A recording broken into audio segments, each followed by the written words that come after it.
تو نہ ہوتا تو نہ رہ جاتی صداقت اے حسین، اور تیری قربانی نے زندہ کر دیا اسلام کو، تیری قربانی نے زندہ کر دیا اسلام کو، جو رہے گا تا ابد تیری بدولت اے حسین۔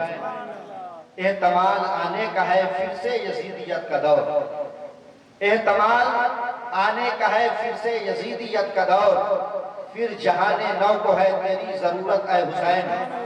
اور حال میرا کچھ بھی ہو، حال میرا کچھ بھی ہو، لیکن عقیدہ ہے یہی، بخشوائے گی مجھے تیری محبت اے حسین۔ حضرات گرامی، میں نے ابھی قرآن عظیم کی جس آیت کو پڑھنے کا شرف حاصل کیا ہے، دوسرا پارہ کی بہت ہی مشہور و معروف آیت ہے، یا ایھا الذین آمنوا استعینوا بالصبر والصلاۃ ان اللہ مع الصابرین۔ اے ایمان والو، مدد مانگو صبر سے اور نماز سے، بے شک اللہ صبر کرنے والوں کے ساتھ ہے۔ اس کا صحیح مفہوم فاطمہ کے بیٹے، مصطفیٰ کے نواسے، سردار بطحا کے پوتے امام حسین نے کربلا میں سمجھا دیا۔ امام حسین کی زندگی مدینہ طیبہ میں صبر سے شروع ہوتی ہے اور کربلا میں آ کر نماز پر مکمل ہو جاتی ہے۔ آج جیسے ہی محرم الحرام کا چاند طلوع ہوتا ہے تو آج سے 1384 سال پہلے جو جنگ کربلا کی سرزمین پہ لڑی گئی اس کا تذکرہ ہونے لگتا ہے۔ ہم اہل سنت و جماعت شہیدوں کا بیان کرتے ہیں، اہل بیت کا ذکر کرتے ہیں، خاندان رسالت پر روشنی ڈالتے ہیں۔ اس کی وجہ کیا ہے؟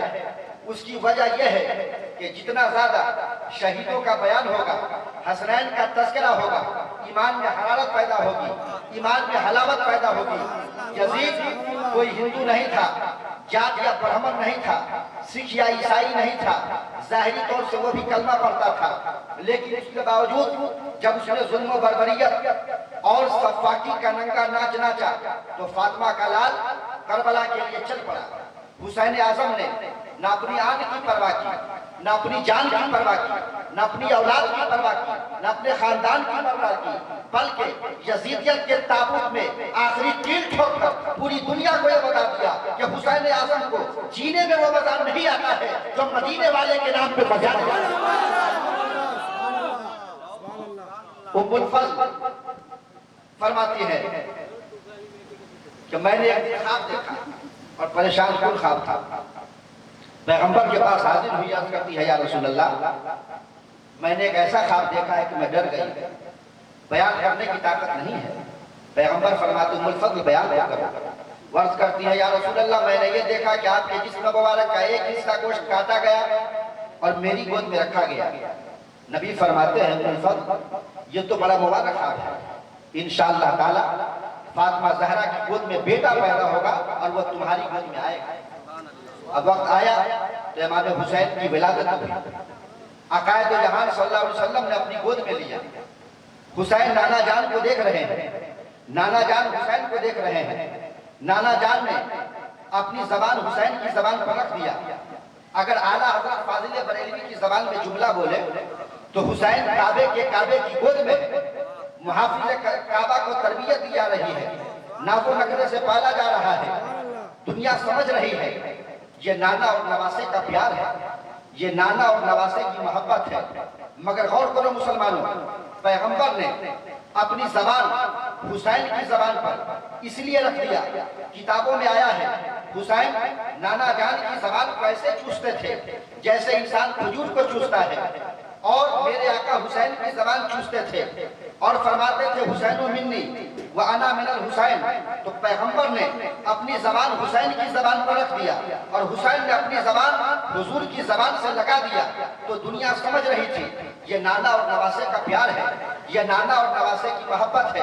مگر غور کرنے کا مقام ہے، میرے پیغمبر نے جہاں یہ نانا اور نواسے کا پیار بتلایا، وہیں آقا نے اپنی زبان حسین کی زبان پر اس لیے رکھ دیا تاکہ میرا بیٹا حسین ہم زبان ہو جائے، اور کل جب حسین کربلا میں یزیدیوں کے سامنے اتمام حجت کرے تو دنیا دیکھ لے زبان حسین کی ہے، بولی رسول اللہ کی ہے، زبان حسین کی ہے، بولی علی شیر خدا کی ہے، زبان حسین کی ہے، بولی سیدہ فاطمہ کی ہے، زبان حسین کی ہے، بولی حسن مشتبہ کی ہے۔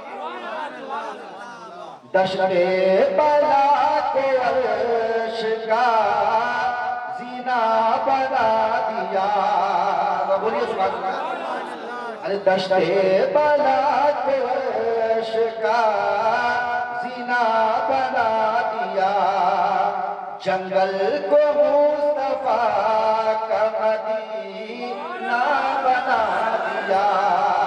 ارے ہر ذرے کو نجف کا نگینہ بنا دیا. ارے تو نے حسین مرنے کو جینا بنا دیا. تو نے حسین مرنے کو جینا بنا دیا. حسین نانا جان کی گود میں ہے, سرکار پیار کر رہے ہیں اور آنکھوں سے آنسو گر رہے ہیں. ام الفضل عرض کرتی ہے, یا رسول اللہ, ابھی آپ حسین کو پیار کر رہے تھے اور میں اب دیکھ رہی ہوں کہ آپ کی آنکھوں سے آنسو بہ رہے ہیں. پیغمبر فرماتے ہیں, کہاں؟ مجھے خبر دی گئی ہے کہ میرا بیٹا کل کربلا میں شہید کیا جائے گا. ایک روایت میں ہے کہ بارش کے فرشتے نے آ کر کے خبر دی, یا رسول اللہ, جس حسین کو آپ اتنا پیار کرتے ہیں, کل آپ کی امت کے شریر لوگ کرب و بلا کی سرزمین پہ اس کو شہید کر دیں گے. پیغمبر, یہ حسین کی شہادت گاہ کی مٹی ہے, اس کو رکھ لیا جائے اور جس دن یہ مٹی خون ہو جائے تو سمجھ لیا جائے گا کہ بیٹا شہید ہو گیا ہے. پیغمبر نے وہ مٹی ام سلمہ کو دیا, کہا ام سلمہ اس مٹی کو رکھو, حفاظت کے ساتھ رکھنا اور مٹی کو دیکھتے رہنا. جس دن مٹی خون ہو جائے تو سمجھنا حسین شہید کر دیے گئے ہیں. یہاں پر غور کیجئے گا, ماں فاطمہ زہرا موجود ہے مگر پیغمبر نے وہ مٹی فاطمہ کو نہیں دیا. علی شیر خدا موجود ہے, علی اس مٹی کو رکھو, علی کو نہیں دیا بلکہ دیا کس کو؟ ام سلمہ کو.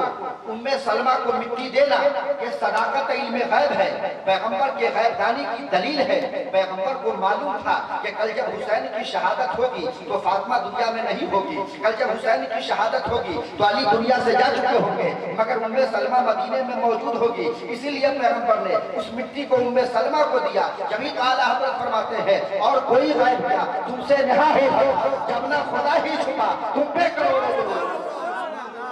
حضرات, پیغمبر اعظم کی آنکھوں میں آنسو آ گئے مگر رسول اللہ نے ہاتھ نہیں اٹھایا کہ اللہ میرے بیٹے کو شہادت سے بچا لے, حسین کا لہو بہنے نہ پائے.